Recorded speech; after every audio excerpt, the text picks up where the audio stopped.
Twin Peaks, c'est l'un de mes monuments artistiques. C'est une série qui a résonné en moi comme peu ont su le faire. C'est la quintessence de l'œuvre de David Lynch à mon sens, et c'est peut-être par séquence ce qu'il a fait de plus grand. Parce que Twin Peaks, c'est resté en moi, que ce soit par ses personnages, que ce soit par son atmosphère, que ce soit par cette troisième saison qui est si particulière et qui est, on va pas se mentir, de très très loin ma préférée, ou que ce soit tout simplement par cet onirisme qui n'appartient que à David Lynch. Du coup, on pardonne si facilement les quelques longueurs de la série, on pardonne si facilement cette deuxième partie de saison 2 complètement ratée, et on pardonne si facilement le fait que cette série soit finalement si inégale, tant la force de quelques scènes, qui sont d'ailleurs des scènes souvent réalisées par David Lynch lui-même, ont marqué à jamais notre cœur de cinéphile. Pour avoir revu Twin Peaks récemment, il y a quand même un gouffre entre les épisodes réalisés par David Lynch et les autres.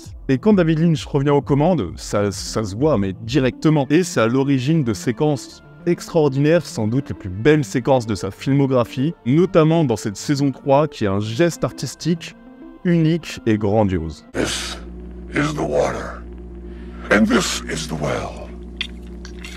Drink full, and descend. Oui, mais Intercut, t'es bien gentil, mais du coup, tu mets Twin Peaks en mieux, tu nous prends pour qui? Tu te fous de notre gueule, en fait. Oui, alors je vais vous expliquer, parce que c'est un peu complexe. Oui, cette série représente globalement tout ce que j'aime dans l'art de mettre en scène. Oui, certaines scènes du film et de la saison 3 sont parmi les plus marquantes de ma vie. Et oui, Twin Peaks en mieux, parce que pour retrouver ces scènes, faut aussi se replonger dans une œuvre globale que je considère être loin d'être aussi brillante que les moments de bravoure de la série. Je sais ce que j'aime dans Twin Peaks, moi et beaucoup d'autres d'ailleurs. J'aime cette présence fantomatique de Laura Palmer, qui est l'un des plus grands personnages féminins de l'histoire des séries et du cinéma à mon sens. J'aime ce film qui est réalisé entre deux saisons, ce film donc Twin Peaks Firewalk With Me, qui est merveilleux, fascinant et impitoyable. J'aime cette inquiétante étrangeté qui rôde dans les bois, j'aime cette sensation étrange d'être chez nous dans ce petit village, avec ces personnages qu'on aime tant, et pourtant, paradoxalement, cette sensation d'être en danger permanent. Mais si je vous disais que des films avaient exactement ces mêmes qualités, sans pour autant avoir les moments faibles et les longueurs de Twin Peaks, qui sont des moments bien réels, des films qui ont largement inspiré Mark Frost et David Lynch dans la création de leur série culte, des films qui posaient l'ambiance de Twin Peaks bien avant le premier épisode de la série, des films qui ont donc été des références pour les créateurs et d'où provient tout ce qu'on aime, tout ce que j'ai décrit dans Twin Peaks. Je vous ai parlé de l'influence qu'a eu David Lynch sur moi et sur toute une génération de cinéastes. Laissez-moi maintenant vous parler des grands maîtres qui ont créé Twin Peaks et préparez-vous à voir des chefs-d'œuvre à l'atmosphère vraiment comme vous en avez rarement vu. Ces films comme Twin Peaks en mieux.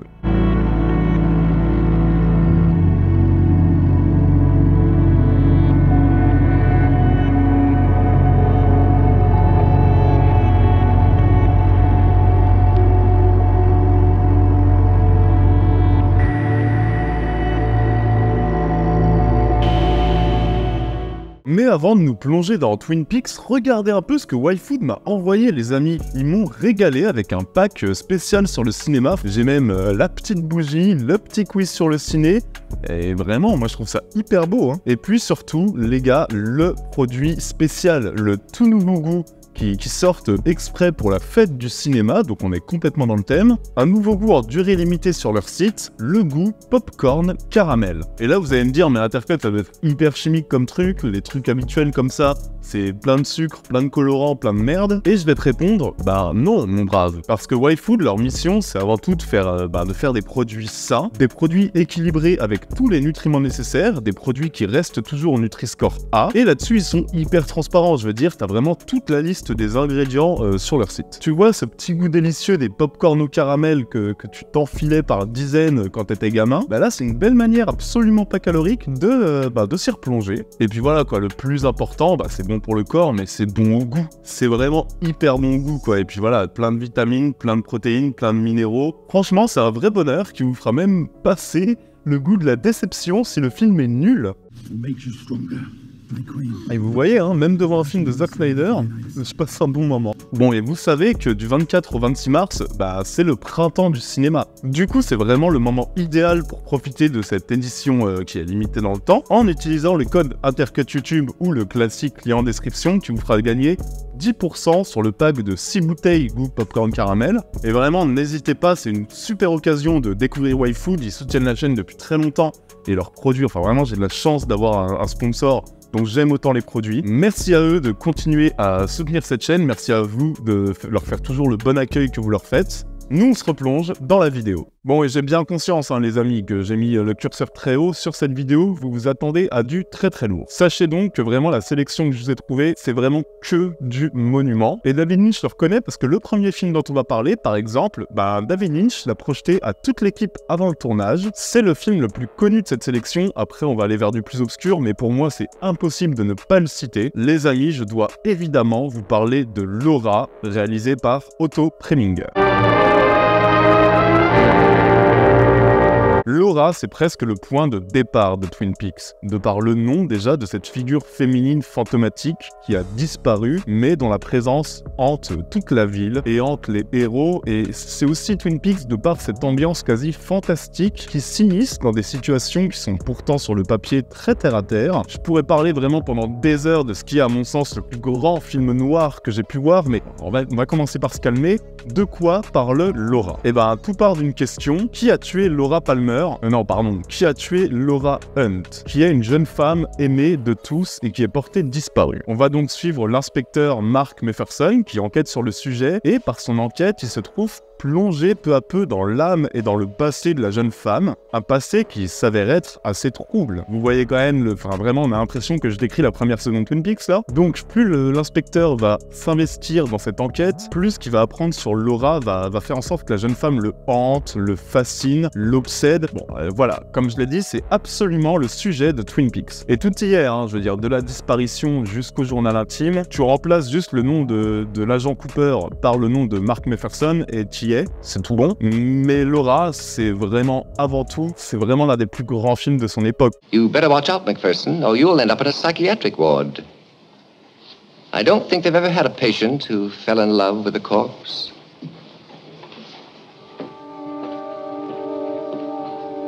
Le personnage de Laura enveloppe tout le film d'un espèce d'étrange mystère, et vous allez voir, tout tourne autour d'elle. Et que ce soit par son scénario, par son écriture ou par sa mise en scène, Laura, c'est un monument indépassable du film noir. C'est vraiment une merveille qui va prendre des tourments narratifs que vous ne soupçonnez pas et que je vais évidemment faire attention de ne pas vous raconter et de ne pas vous montrer par les images. Mais sachez qu'on va quand même partir d'une enquête en apparence basique pour élargir largement le cadre, un petit peu comme le fera Twin Peaks d'ailleurs. Et vraiment, mais comme dans la série de David Lynch, tout est fait pour créer quelque chose de très troublant en fait. Chaque mouvement de caméra est pensé pour être envoûtant, le film va créer sa propre réalité, tout participe à l'atmosphère de cette espèce de grande tragédie. Et j'insiste, ça c'est important les amis, ne vous laissez pas décourager par le noir et blanc. Je pense vraiment qu'en termes de photographie, c'est le noir et blanc le plus beau, le plus pur et le plus fort surtout symboliquement que j'ai pu voir avec...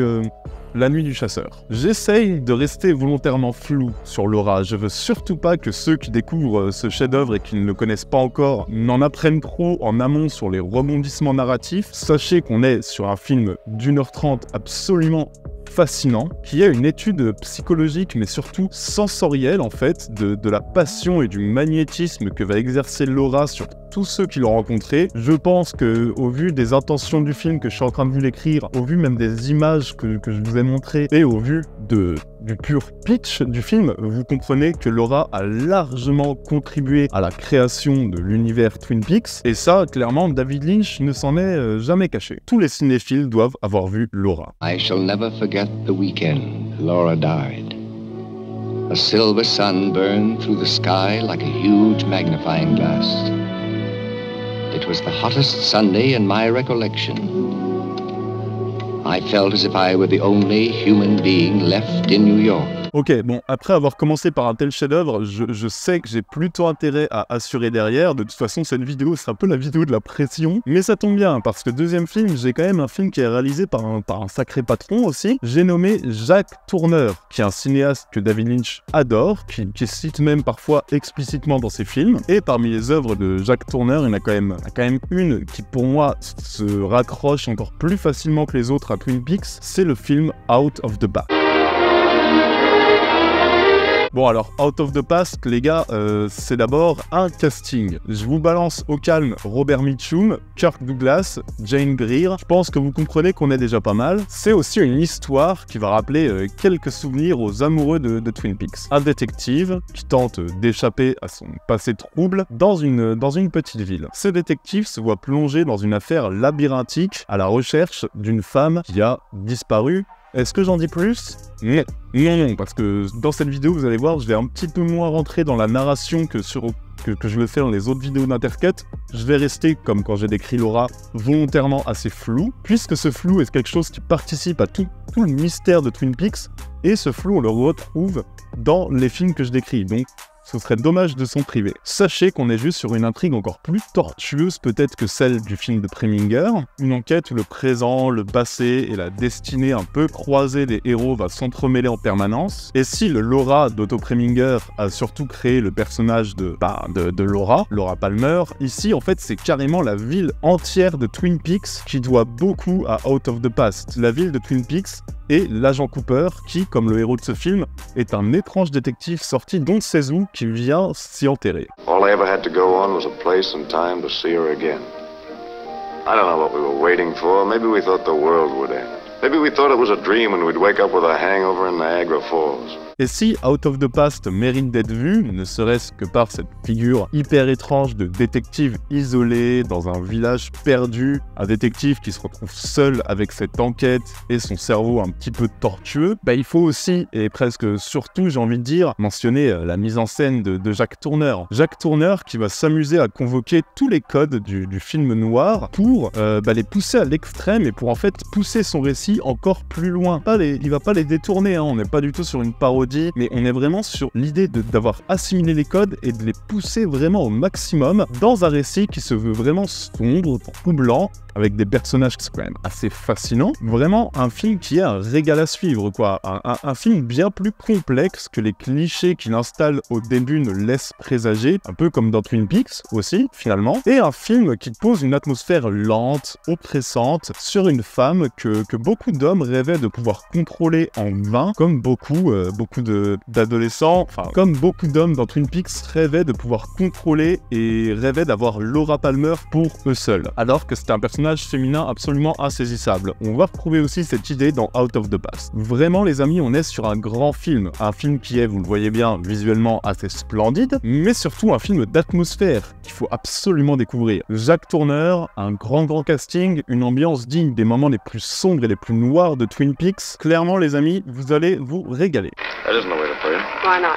Because it isn't the way to win. Is there a way to win? There's a way to lose more slowly.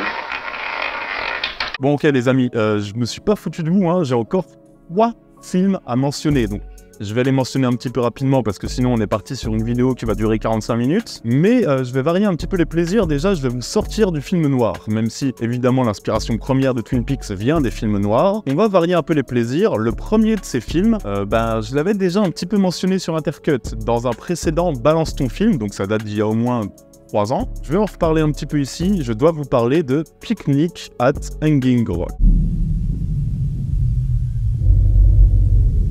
C'est un film réalisé par Peter Weir qui se passe en 1900 où on va suivre les élèves d'une école qui partent tous en pique-nique dans un paysage un petit peu dévasté à côté d'un volcan. Parmi ces élèves, certaines jeunes filles vont disparaître. Elles vont juste s'évaporer, on sait pas trop où, et certaines seront retrouvées des jours plus tard, complètement amnésiques. Bon déjà ça c'est le même postulat que les 3 premiers épisodes de la saison 1 de Twin Peaks. Et les amis, mais l'ambiance de ce film, on est sur un grand film poétique, un film qui est quasi surnaturel, où tout paraît brumeux, où tout paraît étrange. Et comme dans Twin Peaks, en fait, on sent qu'il y a quelque chose d'angoissant qui erre dans les bois, sans trop réussir à l'identifier. Et puis voilà, ces figures de jeunes femmes fantomatiques, franchement, moi j'ai eu Laura Palmer en tête, mais du début à la fin, quoi. Et ils sont rares, hein, les films qui parviennent à donner cette impression de rêve éveillé. David Lynch, c'est clairement le maître en la matière, mais ce film, il parvient aussi, en fait, par une espèce de force évocatrice, ouais, lancinante, qui est assez incroyable. Ça filme une enquête, comme Twin Peaks, mais comme Twin Peaks, ça la filme d'une façon si particulière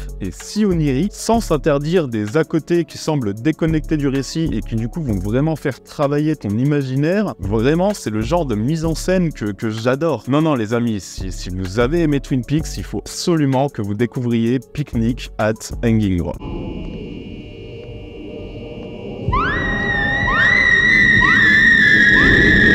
Ok, je voulais aussi vous parler d'un autre film que David Lynch a lui aussi, encore une fois, projeté à tout son casting avant de filmer Twin Peaks. Et la légende dit même que c'est en découvrant ce film qu'il a eu l'idée de réaliser Twin Peaks avec Mark Frost. En tout cas, il admet complètement avoir eu ce film comme influence principale. C'est un film qui est sorti en 1957, qui s'appelle Peyton Place. En français, c'est traduit par Les plaisirs de l'enfer.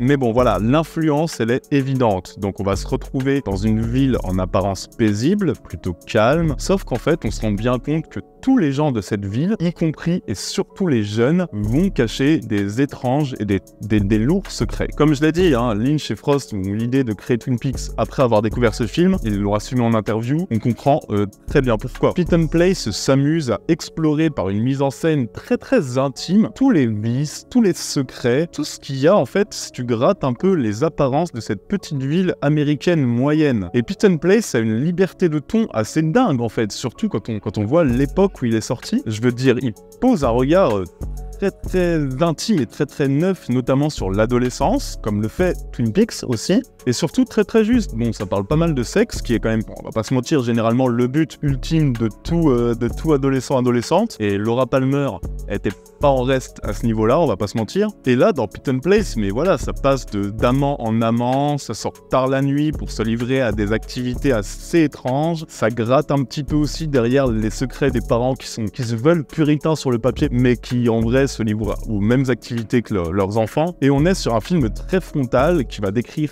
tous les torts d'une société qui est voilà, faussement puritaine en fait, où chaque personne semble, et vraiment je le dis, c'est assez étonnant, presque frustrée de sa vie, frustrée sexuellement, frustrée de sa vie personnelle, à un point où en fait ils sont obligés d'avoir des secrets étranges pour avoir une vie qui vale le coup, quoi. On voit complètement d'où vient l'inspiration de Twin Peaks et je pouvais pas passer à côté dans cette vidéo. I started teaching you something. Lucas! Lucas, let me go! Lucas! Never had nothing I ever wanted. Never had a beautiful woman. Lucas, let me go! Et pour ceux qui, comme moi, n'ont jamais autant aimé Twin Peaks qu'avec cette saison 3, qui est merveilleuse et qui est purement expérimentale, hein, mais qui pour moi est le sommet de la carrière de David Lynch, sachez que toute cette saison 3, elle vient pas de nulle part. Hein. David Lynch est absolument fan d'un court-métrage merveilleux qui est sorti en 1943, qui s'appelle Meshes of the Afternoon, et il y a beaucoup de ce court-métrage dans Twin Peaks The Return. C'est un pur court-métrage expérimental qui est visible sur YouTube, je vous mets le lien en description, dont David Lynch parle souvent, et clairement quand on voit les essais plastiques fascinants et la plongée dans ce monde de cauchemar qui est très proche des expérimentations même de Inland Empire, qui est souvent considéré comme le film le plus extrême de Lynch, franchement pareil, on comprend d'où vient l'inspiration, mais j'en dis pas plus, vous savez quoi, mettez un casque, cliquez sur le lien en description, calez-vous pendant 15 minutes, vous allez faire un sacré voyage hyper fascinant, c'est vraiment une grosse expérience à tenter.